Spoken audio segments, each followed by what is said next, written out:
Bom, professor, vamos lá falar dessa reunião. A gente já teve aqui Pedro Henriques, né, que é conselheiro também, foi vice-presidente do Bahia, clareou algumas coisas. Eu queria que o senhor dissesse o que mais te impressionou nessa apresentação da SAF para os conselheiros. Olha, eu primeiro quero dizer a você que confirmou algo que eu tinha como conceito, né, como ideia, que os 10% valem muito. Uhum. E cada conselheiro que está lá, e não só o conselheiro, mas particularmente o presidente do conselho, tem que fazer valer esse 10%. Se você perguntar se eu não sair de lá no paraíso, eu até brinquei que eu ia prometer que eu nunca mais ia reclamar de ninguém, né, no campo, mas um exagero, porque é impossível isso não acontecer, mas eu posso dizer que eu tive uma sensação plena dessa questão da prestação de contas e que a gente precisa, inclusive, Darine, e aí eu lhe peço o seu apoio, que não é deixar de ter uma relação positiva, contributiva, mas não ter uma relação de subserviência com o Grupo City e com a SAF. Uhum. Perceba que é uma diferença muito grande. Minha mãe me ensinou isso muito bem, respeito e hierarquia. Então, naquele momento, porque nós temos um dia do futebol aprovado estatutariamente quando o presidente era Leonardo Martinez pelos conselheiros do mandato passado. Eu já estou no meu 3º mandato e tem uma quebra, porque o estatuto diz que você só pode tem uma eleição consecutiva, e esse dia do futebol estatutariamente define que nós devemos discutir futebol e que a diretoria, veja que na época isso é antes da SAF, vai lá prestar contas. E seu amigo aqui, numa reunião de conselho, disse que era um absurdo eu ter que assistir Cadu Santoro em um programa e ele não está presente ali para me prestar contas como conselheiro. Então, a primeira coisa que eu quero dizer para o torcedor do Bahia, mudou a governança, esse é um nome bonito, é um sistema de tomada de decisão do Bahia, mudou a ideia do qual é o próprio papel do conselho, mas os 10% valem. Segundo, o que mais me impressionou foi a confirmação que, apesar do poderio financeiro que a gente passa a ter, e que os investimentos, não só tangíveis, mas também intangíveis, serão muito maiores do que estão no contrato, porque os ganhos são assim difíceis até de mensurar, é que o nosso maior ganho, e a gente está vendo isso com outras SAFs, SAFs desastrosas, verdade, né? Cruzeiro, Vasco e outras que vão vir por aí, que é o ganho de tecnologia de gestão. Recomendo, inclusive, a você, caso você não tenha assistido, e aos seus ouvintes, telespectadores. Live espectadores. Live espectadores, já que já tem até Nossa Senhora do Cyberespaço, brasileira criativa, baiana é fera, que assistam a série Manchester City All or Nothing, que está no Amazon Prime, e agora já tem Unidos, que é como se fosse uma sequência no Netflix. É uma série que mostra os bastidores particularmente do Manchester City, mas a gente entende os bastidores da cultura do grupo. Então, o que mais me impressionou foi que, de fato, e aí eu recomendo e me permita essa liberdade, você trazer aqui o Marcelo, diretor da base, o cara que viveu o Xerém, no Fluminense, a diretora de performance, está me faltando o nome dela aqui agora, uma mulher com uma carreira incrível. Então, lógico que a gente fica satisfeito com a prestação de contas, com o que ocorreu, tentar entender um pouquinho melhor, mesmo não tendo caído o desastre do ano passado, as perspectivas de 2024, mas ficou claro para mim que nós estamos com a seta para cima. Nós temos uma evolução contínua e rápida, como hoje, Darine, e nós vivemos isso muito, né, e sofremos muito isso, de ter a ideia que amanhã, no ano que vem, pode ser que a gente só tenha 3 contratações. Mas contratações que fazem muita diferença. Vide Luiz Henrique, do Botafogo, que custou 120 milhões. Então, a ideia de um projeto da base, onde lá foi afirmado que nos próximos 4 anos, um pouquinho mais ou menos, estaremos no top 3, a ideia de que hoje nós conseguimos oferecer, se não algo igual, similar, mas muito parecido com o que o City oferece em termos de tecnologia, inclusive para a base, a ideia do intercâmbio internacional desses profissionais de altíssimo gabarito. Você sabe muito bem que ninguém vem aqui, por mais que a gente perceba ali paixão, compromisso e esse contágio que o Bahia faz conosco, não é essa coisa do torcedor do estádio, mas ninguém vem se não for ouvir o metal. E não só ouvir o metal, mas a possibilidade de uma carreira internacional. Então, quem entrar hoje no Bahia tem realmente a possibilidade de uma carreira internacional.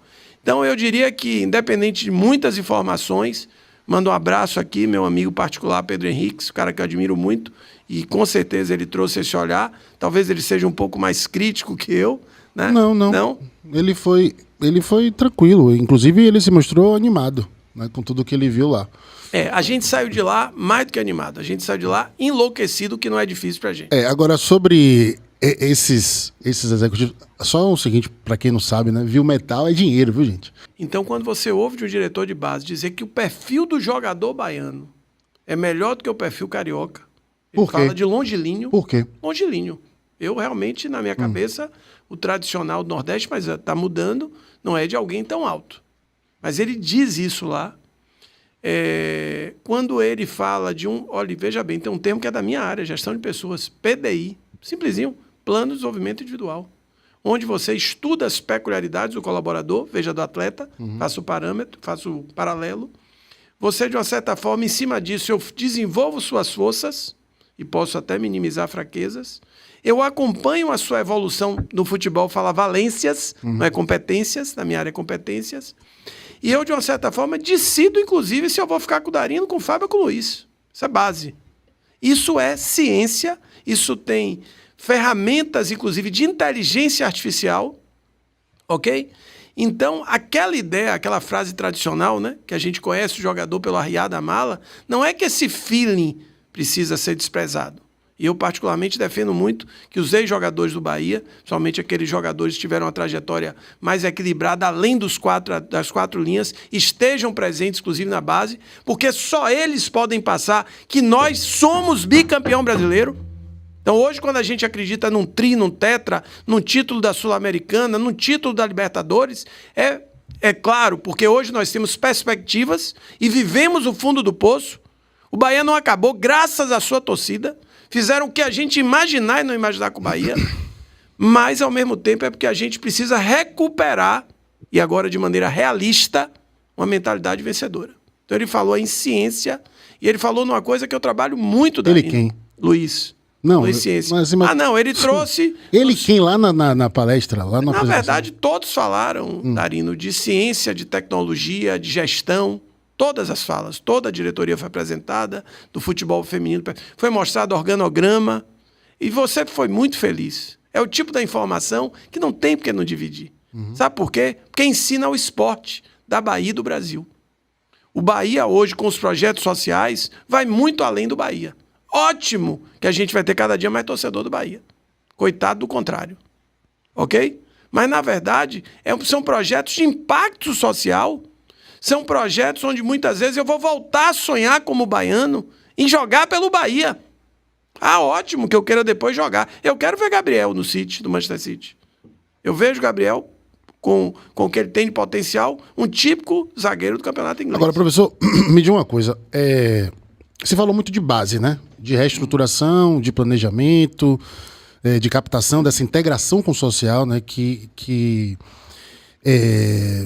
uma via de mão dupla, né? Porque ao mesmo tempo que você está próximo de captar o talento, você também está estimulando a torcida pelo Bahia, como o senhor bem falou, né? Porque você pega o guri desde cedo, coloca um colete do Bahia para ele treinar, né? Pô, ele de repente tem uma alimentação, não sei o que, tudo propiciado pelo clube, vê na televisão que o time está ganhando. Pô, você blinda o guri ali de influências externas, tanto do nosso rival aqui local, como de qualquer outro lugar. Mas assim, em termos de objetivos, por exemplo, se falou em quanto tempo você quer ter X% do elenco principal do Bahia formado por jogadores da base? Boa questão. Eu quero 5, 6, 7 anos? No mesmo tópico, só que voltando um pouquinho à base. O Marcelo deixa claro duas coisas que também são meio óbvias, né? Mas Marcelo Teixeira, o novo diretor da base do Bahia, né? Que era do Fluminense. Estou falando com essa intimidade toda, parece que eu sou brother do... Não, é só para o torcedor saber de quem você está falando, entendeu? Isso. E de uma certa forma, no site, minha gente, tem lá todos os nomes, talvez não tenha esse nível de detalhe. E não só o Marcelo, mas outros profissionais que o Bahia tem trazido para a base. Eles trazem dois elementos, chegando aí para responder sua pergunta. Um deles é que os problemas sociais, particularmente em Salvador, são muito parecidos com o Rio. Então, de uma certa forma, toda a experiência e toda a tecnologia e tudo, de uma certa forma, que precisa ser feito, onde, por exemplo, a ideia é que alguns dos talentos da base ano que vem já estejam estudando em escola particular. Vamos lá, abre parêntese. Os mesmos problemas, que problemas são esses? Morar em comunidades comandadas, enfim, influenciadas pela guerra do tráfico de drogas, Darino, falta de perfeito, saneamento básico, educação de baixa qualidade, Perfeito. enfim, vamos destrinchar aqui. Tranquilo. Para o torcedor entender. Meu primeiro ciclo de carreira até hoje foi a área social, tá? Você sabe qual é a pior coisa que existe quando você traz esse elemento sobre a social? É a falta de esperança. Eu não tenho esperança mais de ser ninguém. Então, educação, trabalho. Eu, na verdade, entro muitas vezes. E aí, acaba entrando no crime por conta daquilo. Não tem o que perder. Não tenho o que perder. Não tenho sentido de vida nesse. Nem não valorizo a minha vida do outro. Ok? Tem pessoas que eu converso que falam assim: eu sei que eu vou morrer cedo mesmo. Eu quero viver o auge. Melhor morrer em alta. É o chamado vida louca. Tem vários estudos e documentários e filmes. Então ele coloca esses problemas sociais onde, de uma certa forma, trazer o garoto para esse mundo do esporte já é um ganho maravilhoso. É prêmio Nobel. Imagine quando eu conseguir oferecer a ele em Salvador, a Bahia, mas em Salvador, né? Porque a gente tem captação hoje no interior todo. É claro que nas principais cidades, essa foi uma outra coisa que ganhou estrutura. Então, assim, tem duas coisas que me marcou. Uma foi essa coisa dos problemas sociais, que é óbvio, mas vale entender, porque dar certo na base não é só futebol. Percebeu? Sim, muito pelo contrário. Você dá laço pro cara seguir a vida. A outra coisa, qualquer área, né? A outra coisa que ele traz. Nós não temos competições para que nossa base seja competitiva. Então o Bahia vai ter que gastar muito ou até criar competições, como, por exemplo, a competição entre os times do Citigroup, ok? Porque, senão, eles não terão minutagem, a expressão que se usa tecnicamente, né? Minutos de campo. Vivência de jogo, né? Vivência de jogo e, ao mesmo tempo, precisam se acostumar a ganhar. Se eles ganham, né, lá no Sub-20, Sub-17, Sub-15, eu chego no Brasileiro e digo, meu irmão, que negócio de Flamengo e Palmeiras? Aliás, essa é uma coisa, aproveitando esse grande fórum que você tem aqui e essa grande audiência que você tem, não só em tamanho e qualidade, mas em credibilidade, pelo amor de Deus, respeitando, claro, que o desejo de cada um. Vamos torcer para os times da nossa terra. E agora o Bahia, além de tudo que ele já ofereceu, nos dá a oportunidade de torcer, de fato, para um time que vai voltar a ser grande. Tá? Então, Dari, nessa pergunta sua, ele trouxe um elemento muito interessante. Jogar no time titular será cada vez mais difícil. Então, mesmo a base dando certo, talvez aquelas metas que ex-presidentes colocaram de 3, 5 jogadores da base, seja cada dia mais difícil. Mas eles não falaram disso não, né? Não, mas eles trouxeram uma coisa que me chamou a atenção. Ao conversar com o pai e a mãe do garoto, ao conversar com o empresário do garoto, porque muitas vezes ele já tem empresário, né? Mesmo sendo amador, sendo garoto. Eu vou poder dizer a ele que ele tem uma plataforma maior do que Flamengo e Palmeiras. Sim. Porque ele pode estar no time número 1 do Bahia, mas ele pode estar no Girona, ele pode estar no Japão, no City, no New York. Ok? Então, ele dizendo, inclusive, olha essa fala do Marcelo, é apoteótica, que nós teremos mais condição, Darino, Luiz e todos, de manter quando nós gerarmos o nosso Hendrick e o nosso Vinícius Júnior. De ficar aqui, não só tendo retorno financeiro, mas tendo retorno técnico.